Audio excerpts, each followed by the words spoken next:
Good day and welcome everyone. Thank you for joining us for today's first session of International Conference of Education and Futuristic Innovation organized by ICEFI 2023. We have participants joining today from different locations all over the world. Together with us, the Honorable Dr. Haji Zalina binti Zakaria, the Principal of Sekolah Menengah Sains Pasir Puteh, the Honorable Prof. Minna Mäkihonko, the Head of Degree Studies at Tampere University, who will be our first speaker for today's conference. The respected Rector of UiTM Machang Kelantan Branch, Rector Teacher Education Institute at Kota Baru Kelantan, officer from Ministry of Education, teachers and university lecturers, also students from domain and foreign institution.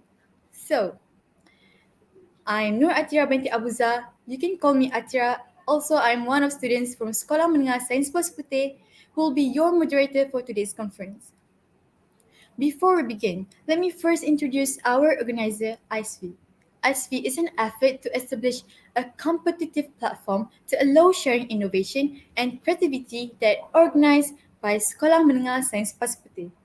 Also, for the first time ever, the Innovation and Design Club of Sekolah Menengah Sains Pasir Puteh, in collaboration with several partners around the world, like Yemen, Indonesia, India, and Philippines, are organizing an innovation competition. Some of their objective is to encourage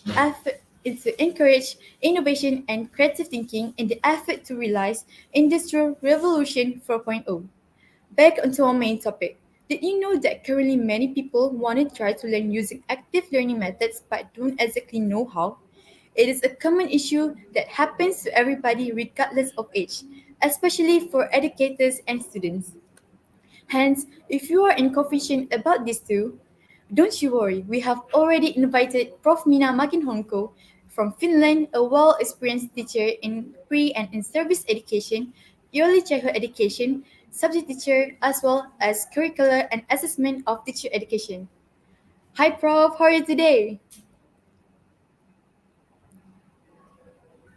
Thank you. I'm very fine. Oh, yes. Tell me about yourself, Prof. Okay. Thank you. Thank you for the invitation to this conference. I'm very happy and honored to be here. I'm working as a senior university lecturer at the Tampere University, and part of my work goes also for the management as a head of degree studies. All right. Also, for the audience information, Prof. Minna Mäkihonko expertise also includes the inclusive education, especially pedagogical assessment and support of students and children with learning difficulties like reading, mathematics, also spelling, and also gifted students. It is not under, ladies and gentlemen. She also has extensive experience of working as teacher educator and as expert in university-based learning, child-centered education, inclusive education, teachers' professional development, and also assessment of teacher competences in different local contexts around the globe. Therefore, would you please welcome the Senior University Lecturer in Inclusive Education and the Head of Degree Studies at Tempura University, Prof. Minna Mäkihonko. Thank you. Thank you very much. Okay, as you can see, my theme for the day is the active learner at the center of the learning process.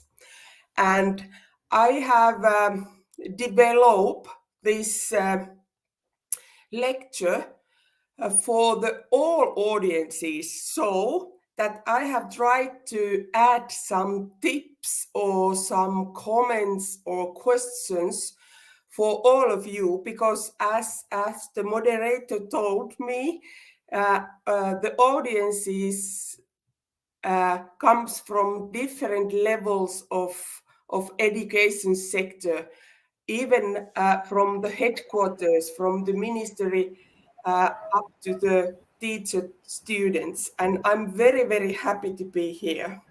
Please, can you change the slide? In this presentation, I'm going to first introduce to you the theme, what I'm going to talk about. And then I'm go for the student-centered learning. I discuss about the assessment and feedback, and then high quality teachers. And then as a conclusion, I like to say or talk about some main issues, what is important to take care when you're reforming your education system. Thank you. Please, can you?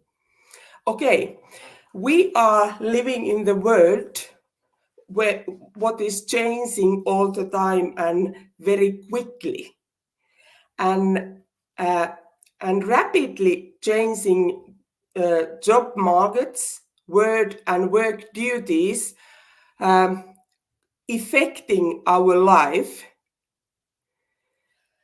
It increase knowledge intensivity. It meaning that somehow the social life and resting and peaceful life is affected by the rapidly changing world. Also, the multi-professional teamwork is more and more important. We are working in teams, not anymore exactly alone, but we are creating, developing the new ideas in teams, and also working in teams, which means that the social skills are more and more important to have. It's not just you concentrate your own work and your own expertise, but you have to have the skills to share your knowledge and also receive and ask expertise from your counterpart. Okay, next one. And when we are going to the education, because this is the focus in my presentation, what are those challenges what teachers will meet in the classrooms?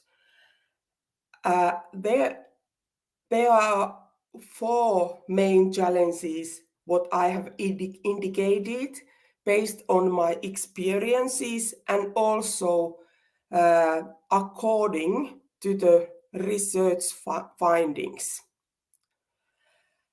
Challenges for teachers cause diversity in the classroom, how to integrate diverse students in the classrooms with their diverse needs like social, emotional, motivational, and cognitive needs. They are varying a lot between the individuals. How the teachers can modernize content and methods of traditional education, then that it fits and benefits the students who have the diverse needs and have the future in the different kind of working areas when they graduate from the school. And also the last one, which is the curricula, how to implement curricula. I can tell you that it is easy somehow to develop the curricula, but what is the mechanism that the teachers can implement it in the schools? That is the challenge, I can tell you, all over the world.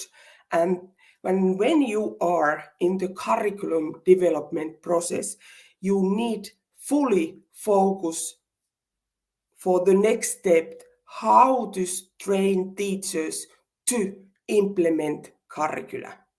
Please, next one.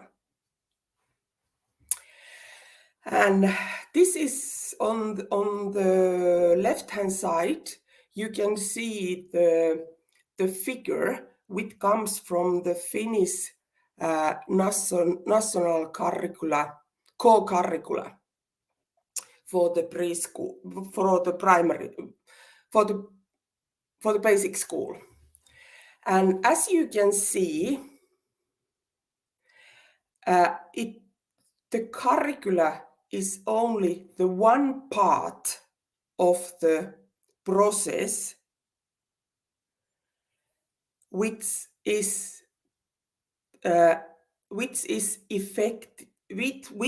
affect the learner in the learning. Curricula, national co-curricula, is the one part. The other part is local curricula, what we are having in Finland, because we are having the national co-curricula, and all schools are developing the local curricula, led by the head teachers and the school teachers. Those are the documents which are affecting the learner's learning. But also there is 3 more elements which are affecting the learning. They are school culture, assessment, and the learning. What are the learning means that what are the it include also the students' individual learning skills. And then when we are going to the upper part of the picture, we can see very important human beings who are affecting also the learning in the schools. They are the decision makers who are giving somehow the resources and the guidelines for the learning in the schools. And then quite important group is also the teachers, how they are trained, how they are implementing the curricula, as I said before. And then what are the group of the parents and people who are in the school and are affected also by the curricula. And it's also to take care of the left-hand side, the group of the researchers, because we are having a lot of research findings, and we are doing a lot of research to researching what are the main issues what have to be implemented in the curricula. And then also the other sectors like NGOs and health sector and social services, which are important for the learning of learners in the school side. You can see that when we are talking about the curricula, we are talking about diverse groups and diverse documents which are affecting the learning in the classrooms. Please, the next one. And then I like to go for the diversity more deeply. Here you can find 2 models of the diversity or disability. Clinical or medical model, how we call it, is somehow the model what we have followed and implemented when we have defined diversity and disability since 1950 or even earlier, 80s. We have thought that the disabled people is a problem, that the impairment is the person. It's meaning that he is the owner and he can be fixed by the therapy, medicine, surgery, and special treatments. That has been the idea of the disability and disabled people before. But nowadays, we have been thinking that that is not fair, because all of us have challenges, all of have individual strengths and weaknesses. And how we can learn, how we can be the part of this world is affected by the environment where we are and where we are acting. Because the environment can support or build up the barriers to attend, integrate in the society where we are living. The attitudes of others and the policies, practices, and organization can affect our integration in the society. We need to think about the society that it will be equal for all of us with our individual challenges and strengths. And that social model is the model what I'm going to follow, and it's the background of my presentation in the following slides. Next one, please. And this is very strong sentence. According and based on the social model of the disability or disability, we can say that students' failure in the learning process is a failure of the school. Of course, the student itself affect her learning process, his or her learning process, but we need to think about more and more what is the school role in the learning process, how it affects the student learning. Does it support it or not? Next one, please. And these are some ideas about the social inclusion. And I like to ask you to focus in the bottom lines. Inclusive education is about learning to live with diversity, not as a problem that it has to be solved as an exceptional change of the creative education. In other words, it's said that if you have a disability or you have an individual challenge, it doesn't mean that you have to be fixed, that you will be ordinary or normal, fit to the school or society model. But you can be as you are, and the environment have to support you. Next one, please. In this presentation, I focus 3 areas, as I said at first when I presented the content of this presentation. They are learning, teaching, and assessment. And in assessment path, I focus also mostly to the positive feedback, and in teaching about the criterions of the high quality teachers. Next one. When I'm talking about the learning, I like to highlight the student-centered learning.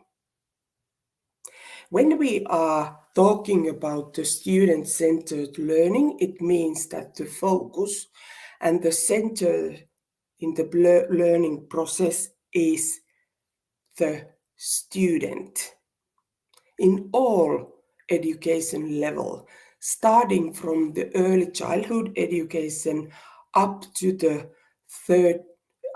higher education, and also in-service education and lifelong learning. But the focus is in the individual learner. And the learner is not just the receiver who is receiving the information from the teacher or the trainer, but also the learner is active during the learning process and after it.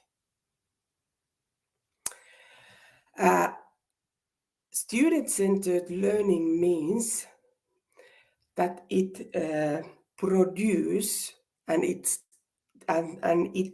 target is a deep learning and understanding, not just remembering the issues, affecting your good memory, but also understanding and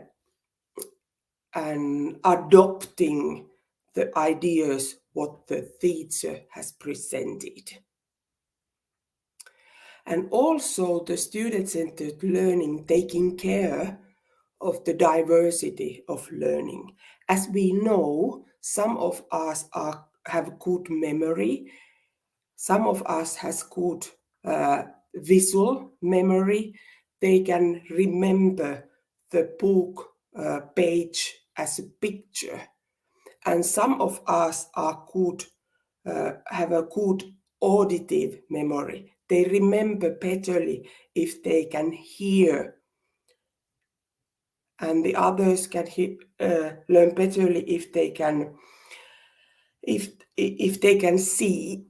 And also some of us need kinesthetic learning. It means that we like to make notes when we are listening. And also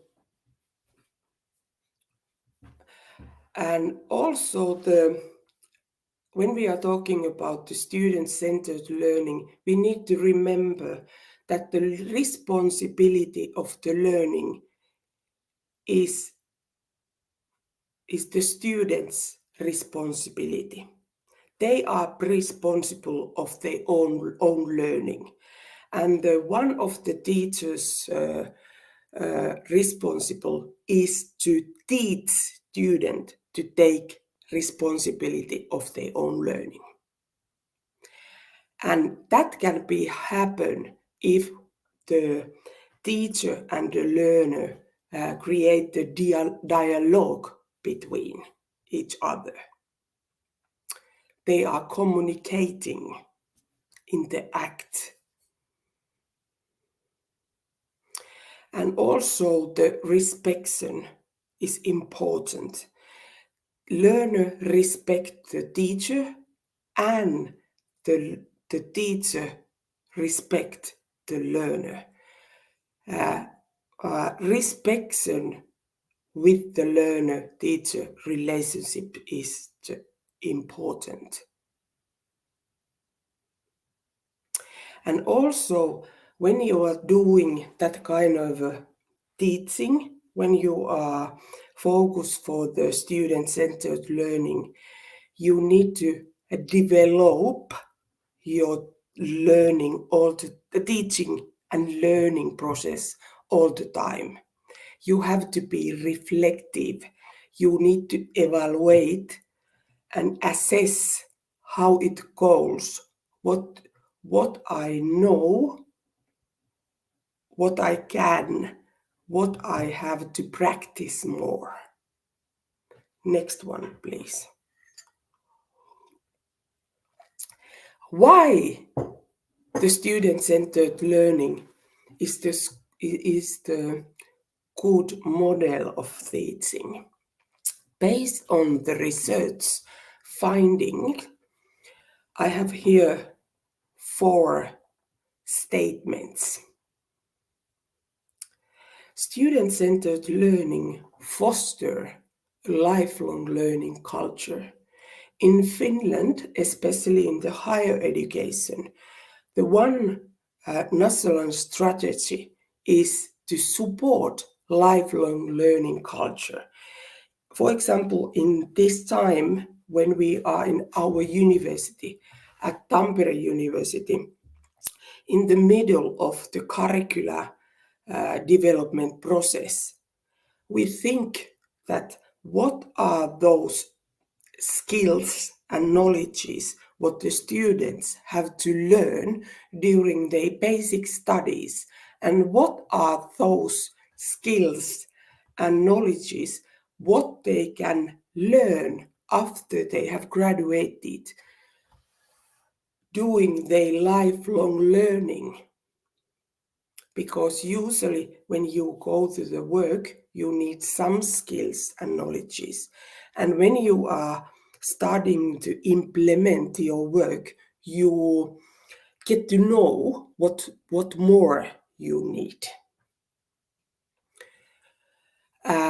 Student-centered learning increased the understanding student by teachers. It's meaning that the teachers get to know more individually all students. Student-centered learning increase the motivation and engage to learning. I want to learn. It not just comes from outside that I have to learn because I am 7 years old and I have to go to the school because mother said or the family or the father said. But I have an intrinsic motivation that I want to learn. I am engaged to learn. And the student-centered learning, when the teacher get to know more betterly the student, also increase the student's independence and responsibility of the learning process. They get to know how they learn betterly. What are they learning ideas? What are they learning strengthnesses? Next one. Here I have 2 examples what I mean when I'm talking about the teachers. But the teachers get to know the students betterly. How different ways the students can think about.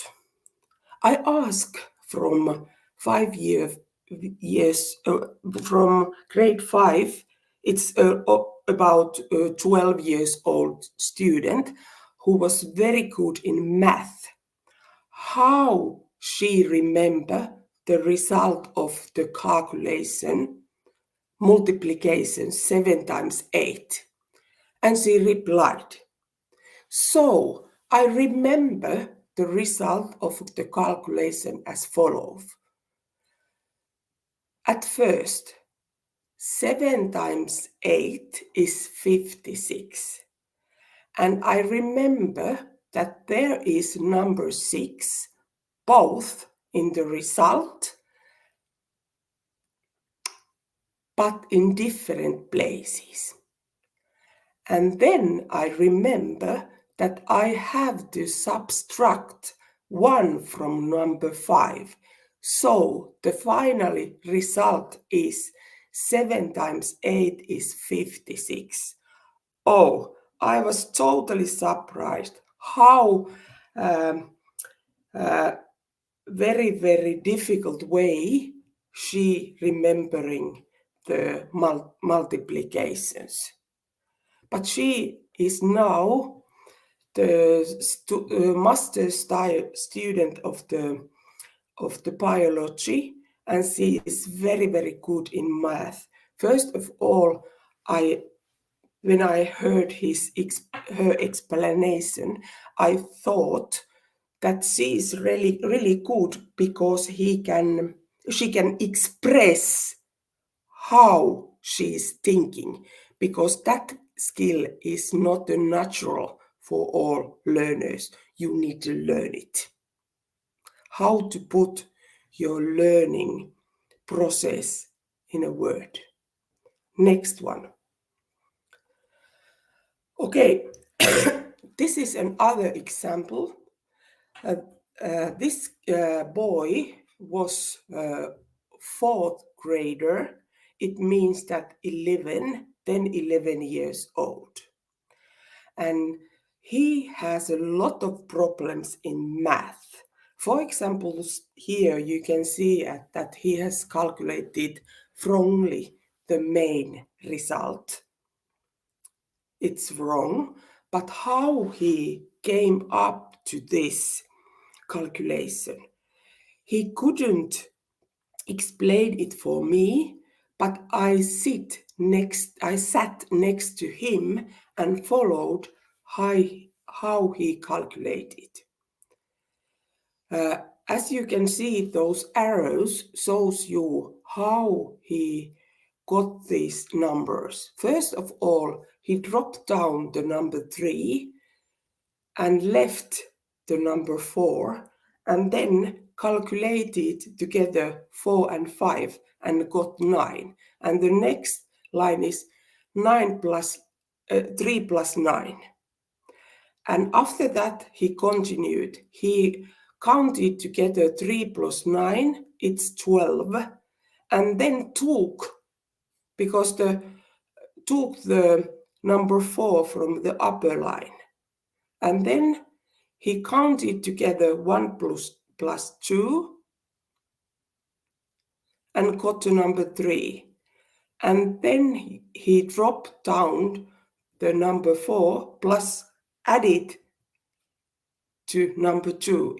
He got number 6. And then he also switched the order of the numbers 3 and 6 and got the answer 63. That means that he has totally created the own, as we call, mini theory of the math. And if I didn't know the process, what he did during his calculation, I never got the idea how he has got this wrong answer. That's why I mean that the student-centered learning is important to get to know how students are thinking, what is their learning process, that you can support it, you can help them to learn betterly and correct their wrong mini theories. Next one, please. The idea of the student-centered learning is that we try to help everyone to find their own ways of learning. Next one. Now we go to the assessment and feedback. Assessment is a big issue. That's why I mostly focus to the feedback. Please, next one. In Finnish, assessment and evaluation differs from the international ways to do assessment and evaluation. We are not following the standardized testing. We are not having school inspectors anymore. We had them before 1990s, And then we thought that the responsibility can go to the schoolmasters and head teachers. We are not having anymore the learning materials which are centralized. The teachers and the school can select what kind of materials they are using when they are teaching the students. We are not having school rankings as such. We are not ranking the schools based on the student results. And then we are not having the national tests anymore. The teachers can create the tests by their own, or they can be local level developed tests. We are not having the centralized curricula, but we have the national core curriculums, and then in the school level we are creating the school level curriculum, local curriculums. And we are not having teacher standard and the teacher evaluation. The headmaster in the schools are responsibility of the quality of education in the schools and the teachers' quality. And also the headmasters can select the teachers for the schools. They can recruit them. Next one. Yes, but we are of course doing the assessment and evaluation in Finland, but how we are doing it?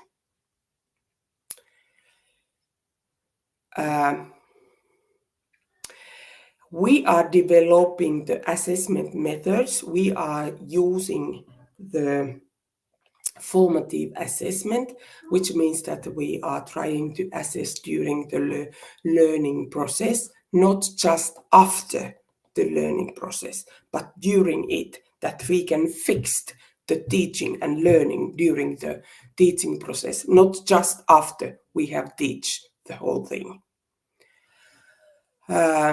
We have the local curriculums. We are very proud our teachers, high quality teachers in the pre-service and in the in-service. When you are reforming and developing the educational system, it's important to put resources to the teacher education, not just rising the number of the teachers, but the quality of teacher education, which matters.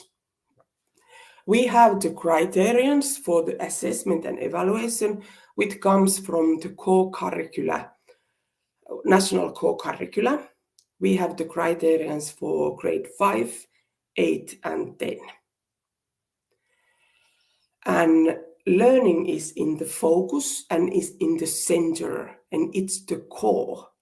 And it means that we develop and we have the good pedagogical materials, including the exams. Teachers are developing them alone in themes, and in national level we have in service, national and municipality level, we have the in-service training for the teachers, lifelong learning ideas that they can develop the materials which for their teaching. Sorry about my voice, it has been affected by the flu. Okay, the next one, please. Okay, I said that I won't go deeper to the to the assessment just because it's the even 1 month training session where I can go through of it. But this is the tip for the teachers, especially for the teacher trainers and for the teachers in the school level. Based on the research done by the Puret and Mandel and some others after that one, the positive feedback is a key factor for improving students' learning and positive behavior. But it matters what kind of positive feedback you are given. Positive feedback, which is given, has two types. General, non-targeted praise. You are saying for the whole group, for example, whole classroom, excellent, well done, great work. But I don't know, is it focused for me or someone else?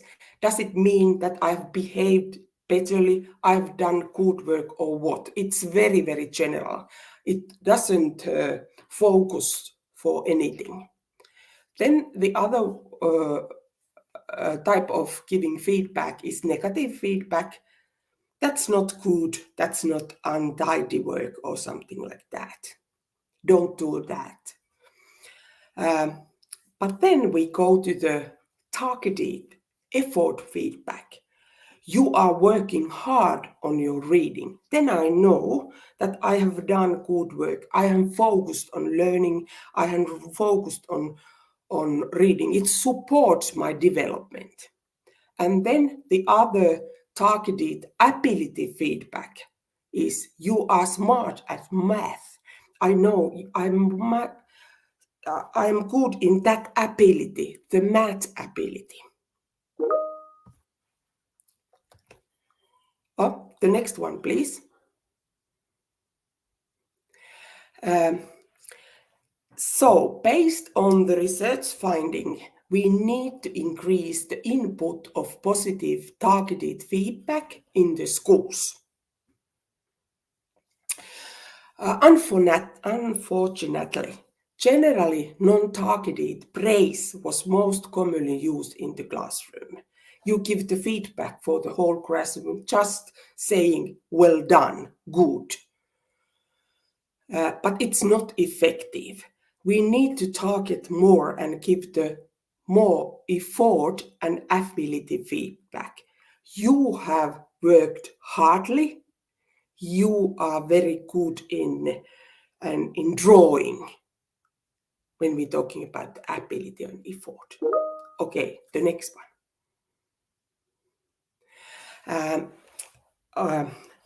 For the formative assessment and also the feedback, this is the one very, very easy trick for that one. The student, you can use this during your lecture, during the school day. You give the two paper sheets for the student. One is red, which means help, and one is blue, which means okay. Or it can be also green, which says okay. And then you can ask during your lecture, how you feel, are you with me? And when the students rise up the green or blue card, which says okay, I as a teacher understand that the students understand and are with me. If they rise up the red card, it means that I need to explain again and they need help. Okay, next one, please. And then we go to the high quality teachers. What is meaning when we are talking about high quality teachers? When we need to focus in teacher education more than the number of trained teachers. High quality teachers are motivated and committed to work in the field of education and teaching. They have a strong professional identity. They are proud of their professionality, as I am. I am basically the teacher in my basic education. And they have a strong self-esteem. They can go through the mountains if they want to. They use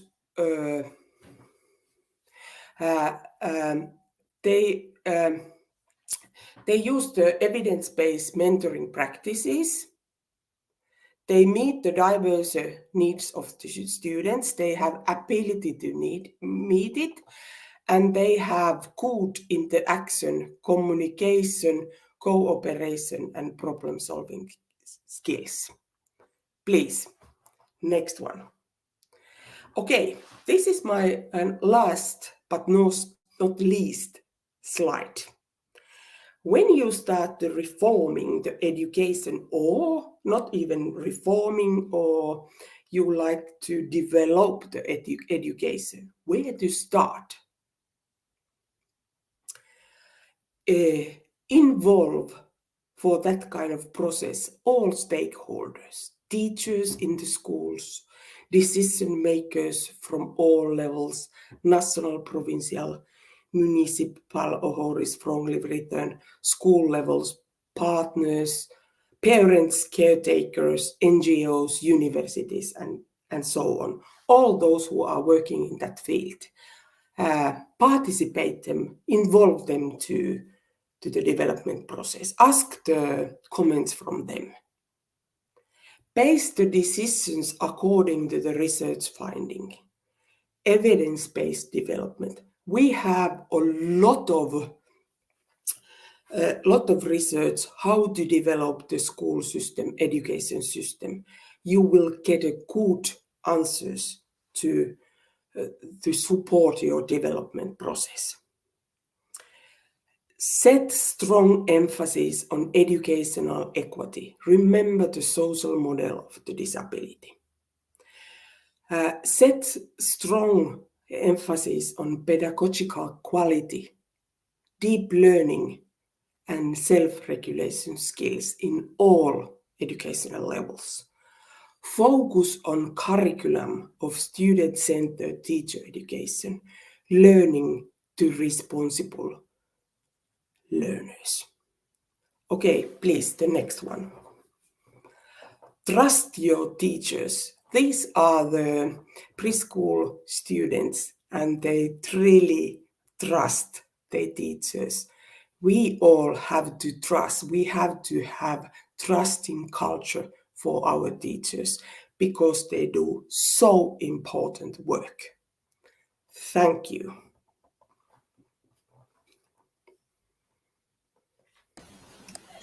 All right. Thank you, Prof. Minna. That's an amazing and insightful explanation about the topic active learner at the center of the learning process.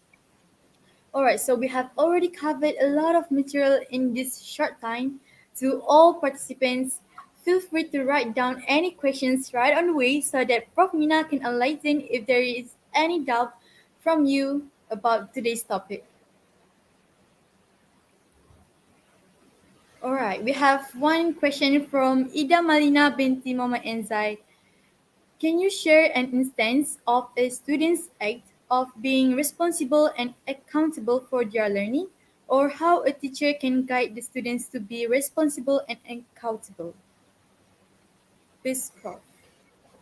Okay, thank you for very important and core questions. I like to say for you, guru, who has asked that. I know that the guru means teacher. that it's important really to teach the students to be responsible and accountable. It's meaning that it doesn't happen during the one night. You need more and more time to do that. But you need to start for the small things.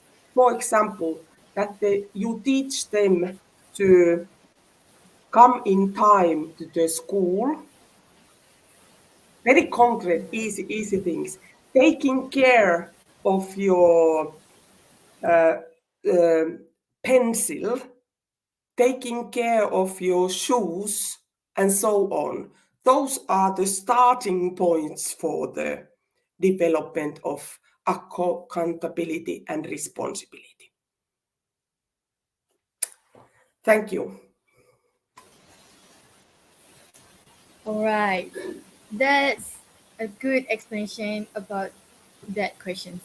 All right, on to the next question from Sharifa. What is the main criteria for a teacher to assess students while they are in a learning process? Thank you for the good question. Assessment, as I said, it is really the big issue.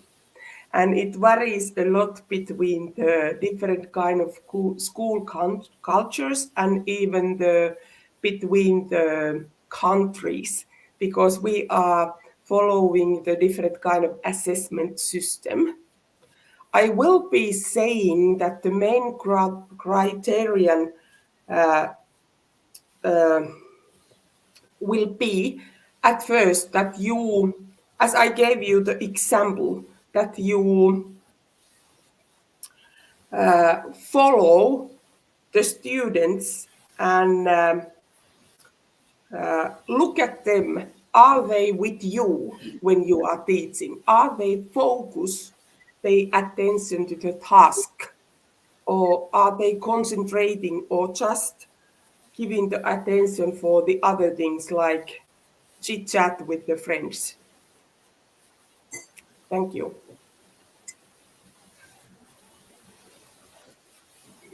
Okay, let's move on to the last question from myself. It is a little bit out of topic, but may I ask,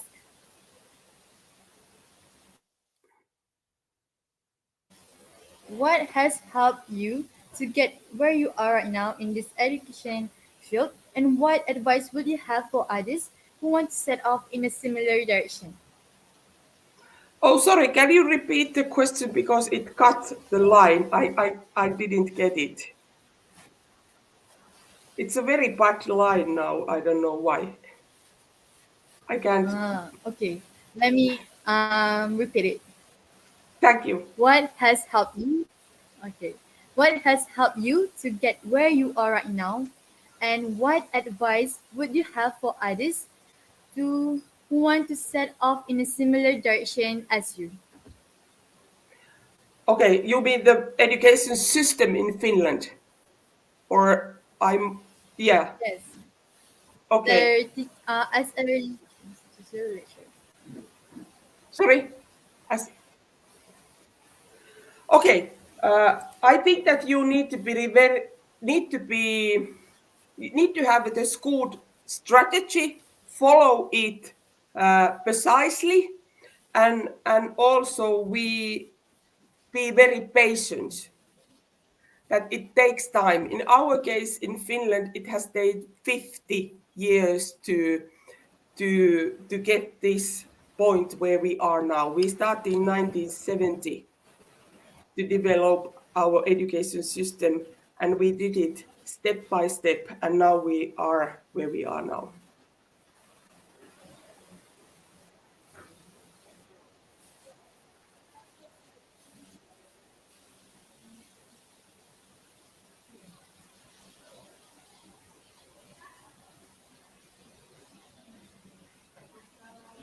All right. That's a very good advice, and I really appreciate it. Okay, so that's every question we have. Thank you, Prof. Minna, for answering every questions with a great explanation. At last, we have come to the end in this first session of International Conference of Education and Futuristic Innovation with Prof. Minna Mäkihonko from Finland. My absolute gratitude to Prof. Minna Mäkihonko for willing to be a speaker for today's session. Also, thanks to everyone who participate and make their time to be here until the end. On this occasion, I apologize if there were any mistakes while I was handling this conference. Alright, remember when I said this is the first session of today's conference? So, the next session will be at 3:30 p.m. with Dr. Kimmo Kimpulainen, also from Finland. So stay tuned. Until we meet again, bye. Nahdan pian. Bye bye.